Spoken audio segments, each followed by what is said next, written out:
Alors là, on a une question. On va commencer Par la ouais, première par peut-être. la première. Donc c'est Philippe Roux qui demande quand est-ce que les spectres des exoplanètes seront assez précis pour étudier l'atmosphère ou l'existence de liquide. Dans ce cas, pour montrer l'existence d'eau liquide sur Mars, dans les exoplanètes. Alors le problème qu'il y a, c'est que montrer l'existence d'eau liquide, on a détecté l'eau dans les exoplanètes. On a trouvé des spectres d'eau dans les atmosphères. Alors comme il s'agit d'atmosphère, c'est pas de l'eau liquide, c'est de la vapeur d'eau. Par contre, si vous voulez avoir de l'eau liquide, il faudrait que cette eau liquide coexiste avec une atmosphère. Et du coup, ce que je crains, c'est que l'opacité de l'atmosphère ne laisse pas passer la signature spectrale de la surface. Donc je pense que ça ne sera pas pour demain. Il sera à la retraite et probablement ses enfants aussi. Le Graal, ce qu'on cherche aujourd'hui, la grande question, euh, c'est de pouvoir mesurer des biosignatures dans les atmosphères des exoplanètes. C'est-à-dire trouver des signatures biologiques. Quels sont les spectres qui pourraient attester de la présence d'organismes vivants dans une planète. Donc imaginons que des extraterrestres observent la Terre. Quelle est la signature spectrale de l'atmosphère de la Terre qui permettrait de dire que la Terre renferme de la vie? Et ça, c'est une question qui est largement débattue. Pour l'instant, il n'y a pas de consensus sur la détermination. Quelle serait la nature des biosignatures? Par exemple, si vous allez dire si on trouve de l'oxygène, mais l'oxygène n'avait pas d'origine biologique. C'est pas parce qu'il y a de l'oxygène qu'il y a de la vie. Alors évidemment, nous, on a besoin d'oxygène pour respirer, mais on pourrait avoir une planète riche en oxygène, mais sans vie. Alors, il y en a qui disent aussi que la présence d'ozone, c'est lié à la présence d'une atmosphère qui est hors équilibre, liée au développement de la vie. Mais encore une fois, l'ozone aussi peut être produit différemment. Donc, c'est extrêmement complexe de répondre à la question quelles pourraient être les biosignatures mesurables dans les atmosphères d'exoplanètes. Merci pour votre réponse. Juste avant de répondre à la prochaine, alors dans le chat, il a été mis un lien pour un Google Doc, donc un petit quiz pour vous de 5 questions très rapides à faire sur quelques éléments de la présentation que M. Mouzis a déjà effectuée. Donc voilà, c'est plus pour nous avoir un retour ensuite, puis éventuellement s'il y a beaucoup de réponses fausses, justement proposer à M. Mouzis de revenir sur les explications qu'il a pu donner précédemment. Une autre question. Euh, alors, je crois qu'il y avait aussi M. Moutamani qui avait posé Oui, une oui, question. il y avait Omar Moutamani qui avait une question, donc on va la retransmettre. Alors, donc c'est Voilà. celle-là. Quelle est l'utilité de chercher des planètes habitables hors du système solaire, sachant qu'il faudrait parcourir plusieurs années-lumière pour les atteindre? Oui. Alors en fait, là, c'est toujours la même question. Quel est l'intérêt de la recherche fondamentale par rapport à ces applications? Alors je vous dirais simplement, c'est que les technologies qui sont développées pour la recherche fondamentale, pour essayer de répondre à ce genre de questions, elles seront les développements qui sont nécessaires permettent des applications qui sont monstrueuses. Je veux dire, je ne vais pas vous autres qui êtes futurs ingénieurs, je ne vais pas vous réexpliquer ça. C'est une question qui est un petit peu qu'on nous sort classiquement. En dehors de ça, si vous voulez, l'intérêt philosophique est immense. Sommes-nous seuls dans l'univers? Moi, je pense que cette question intéresse pas mal de gens. Je pense que ça permettrait de changer notre paradigme, notre vision des choses, notre vision du vivant, notamment sur Terre. Ça nous permettrait aussi de mettre beaucoup de contexte par rapport à notre existence. Donc en fait, si vous voulez, il y a plusieurs intérêts. Il y a l'intérêt sociologique, il y a l'intérêt philosophique, il y a l'intérêt évidemment du physicien que je suis. Il y a aussi l'intérêt pour le développement des nouvelles technologies. Vous savez, la recherche fondamentale, elle a permis tellement de retombées immenses. Et justement, c'est que c'est pas prédictible, les retombées, puisqu'on ne sait pas ce qu'on va faire. On ne peut pas prévoir à l'avance ce qu'on va trouver et ce qu'on va devoir développer. Donc cette question-là, même si a priori ça ne sert à rien, les retombées sont immenses. Donc oui, c'est une sorte de pari sur l'avenir. Voilà, potentiellement dans un avenir qui serait pas si lointain, ça pourrait devenir une opportunité grande de connaître un peu plus ces systèmes-là.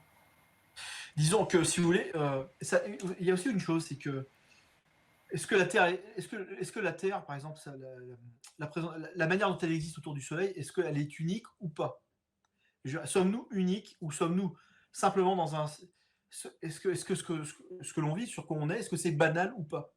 Et déjà, je vois en 25 ans, on a apporté énormément de réponses. Il y a 30 ans, vous n'existiez pas encore. Mais je veux dire, les gens n'imaginaient pas qu'il y avait autant de planètes. On pensait que c'était quelque chose de totalement... C'était de la science-fiction. Je pense que ce sont des questions qui sont vraiment extrêmement importantes. Vous savez, les grandes questions, il n'y en a pas 36. Hein, c'est est-ce qu'il y a une vie après la mort? Est-ce que la vie existe ailleurs? Je pense que ce sont les deux plus grandes questions que l'on peut se poser. Eh bien, il y en a une des deux, on peut peut-être répondre par la science. Voilà. Ok. Merci beaucoup pour votre réponse. Alors, une question qui est assez drôle. Ouais, pour continuer dans la filmographie martienne, donc c'est toujours Philippe Roux qui demande ça. Donc, la culture des patates sur Mars, possible ou pas? Alors écoutez, oui, alors ça dépend.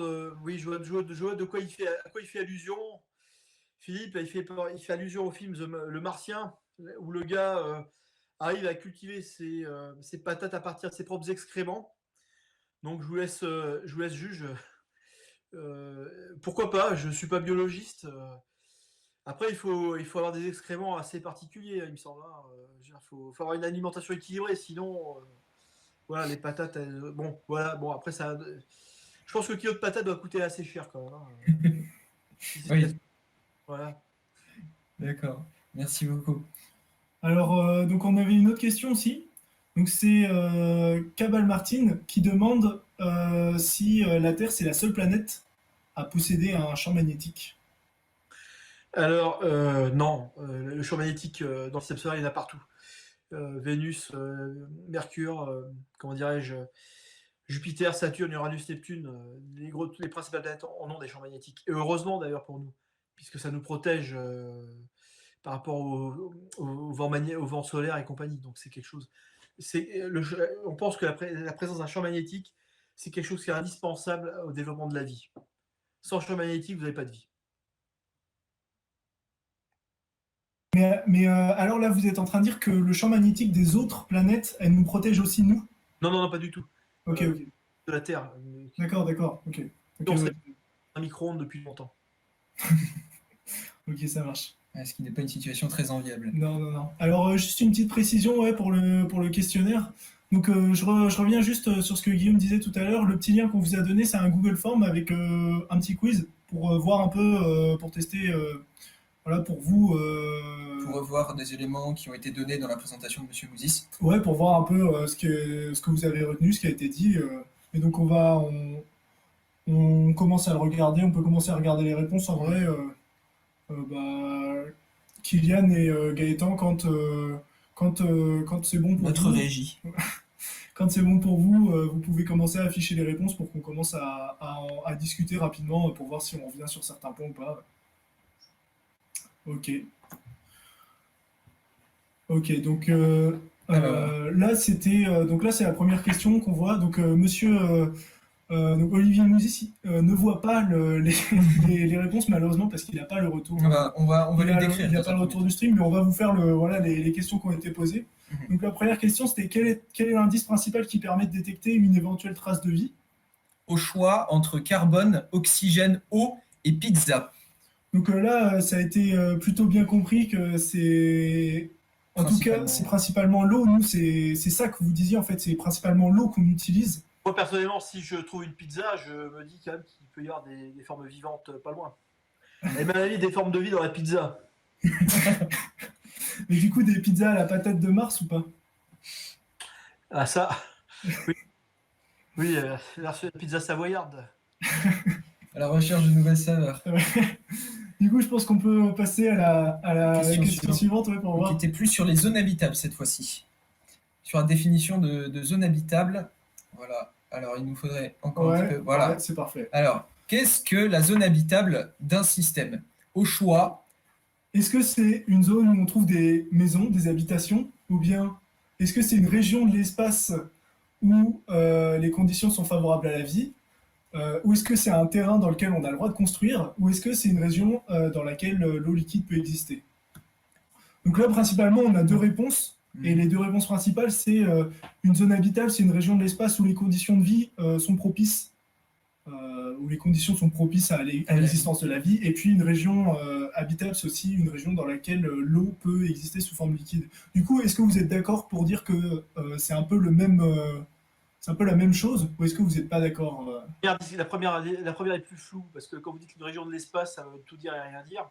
Il Mhm. aurait fallu faire une région autour d'une étoile, pour être plus précis. Ok. Par contre, moi, j'aurais proposé une 5e réponse, ça aurait été Obi-Wan Kenobi. Ok. Pourquoi pas? D'accord, ben on prend note pour nos futurs questionnaires. Obi-Wan Kenobi, ça me paraît évident. Ok. Du coup, on peut peut-être regarder la question suivante. Donc la question qui portait cette fois sur la planète la plus éloignée dans notre système solaire. Et réponse qui était, alors, qu'est-ce qu'on a? On a ça, c'est Pluton, bien. on a Pluton à 43% et on a Neptune à 57%. C'est Donc, bon, 57% de gens intelligents qui vous écoutent. D'accord. Donc, selon vous, la réponse attendue, ce serait Bien sûr. Ah, mais on est d'accord. oui, Oui, ok. de toute évidence. Et est-ce qu'on peut juste revenir sur pourquoi est-ce qu'on a, dans la classification, fait sortir Pluton du système solaire? Alors écoutez, déjà, le problème qu'on a eu avec Pluton, c'est pas que ce soit pas une planète, c'est pas une planète. Le problème, c'est que ça a été la seule planète découverte par les Américains. Donc mettez-vous à la place, on leur dit que c'est pas une planète. Et en plus, les gars, ils envoient une mission vers Pluton. Quand elle décolle, c'est une planète, et avant qu'elle arrive, c'est plus une planète. Donc je veux dire, ça a été, comment je pourrais dire, un peu emmerdant pour le PI de la mission. Je veux dire, le gars, il a vendu sa mission à $1 milliard. Ouais, attention, on va visiter la planète la plus lointaine du système solaire. Mais entre-temps, ça se fait déclassifier. Là. Je veux dire, mettez-vous à sa place, je comprends très bien. Par contre, d'un point de vue purement scientifique, Pluton, c'est une planète qui est dite naine, à l'opposé d'une planète normale, quoi, vous voyez. Donc c'est comme la blague l'histoire du chasseur, qui a la différence entre un bon chasseur et un mauvais chasseur. Là, quelle est la différence entre une planète naine, ben voilà. Parce que les deux sont rondes, les deux tournent autour du Soleil, mais il y en a une qui domine son environnement dynamique. C'est-à-dire qu'en gros, elle n'est pas perturbée par les autres à côté. Et Pluton, c'est pas son cas. Il y a plein d'autres cas, plein d'autres planétoïdes qui ressemblent à Pluton, qui sont encore plus gros, qui sont plus loin. Et Pluton subit plutôt les perturbations d'autres plus grosses planètes, par exemple Neptune. Et elle n'a pas nettoyé son environnement dynamique, si vous voulez. C'est pas une planète au sens. Elle n'est pas assez grosse, si vous voulez, en gros. Ok, d'accord. D'accord. Très bien, merci beaucoup pour votre réponse. Alors, la question qui vient, donc il nous en reste deux. C'était cette fois sur le temps de voyage minimal pour aller à Mars. Et donc, les propositions, nous avions 9 mois, 6 mois, 1 an et 2 éons. Et 2 quoi? Éons. C'est quoi ça? Alors ça a l'air d'être une unité Oui, alors, qui a l'air d'être une référence de Skyrim. Pour non, c'est utilisé en géologie.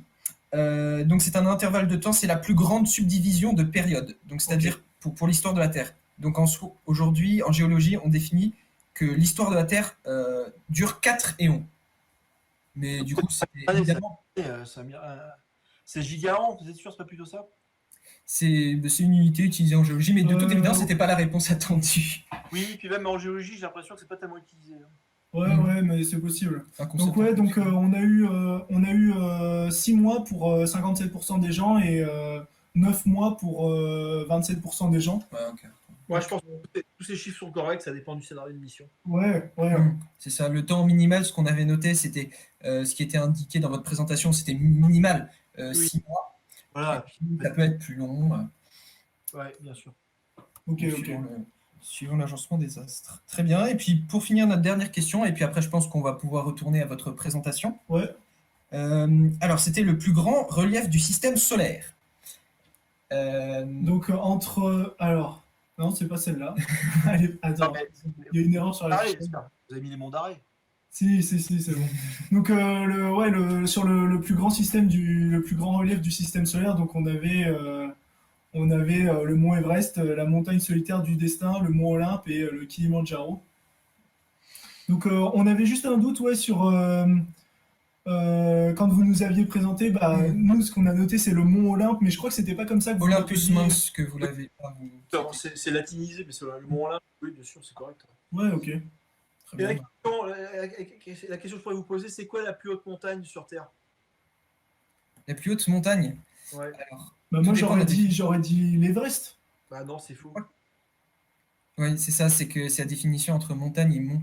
Je crois qu'il y a une petite différence. La Non, plus haute montagne sur Terre. Ouais. bah, écoutez, si vous prenez par exemple l'île d'Hawaï avec le volcan qui a 2 ou 3 000 mètres, et bien, si vous partez de la base du volcan, elle est à 10 km sous l'eau. Ah, bon, 10 km d'accord. dénivelé. Non, Ok. mais tout dépend de comment vous prenez Ouais, votre. ouais. Ok, tout dépend si on part du niveau zéro ou si on part d'en dessous, quoi. La base, oui, parce que sur Mars, si vous voulez, il n'y a plus d'eau, donc du coup, vous voyez la profondeur à la base du volcan. Ah oui, oui. D'accord. Ok. Mhm.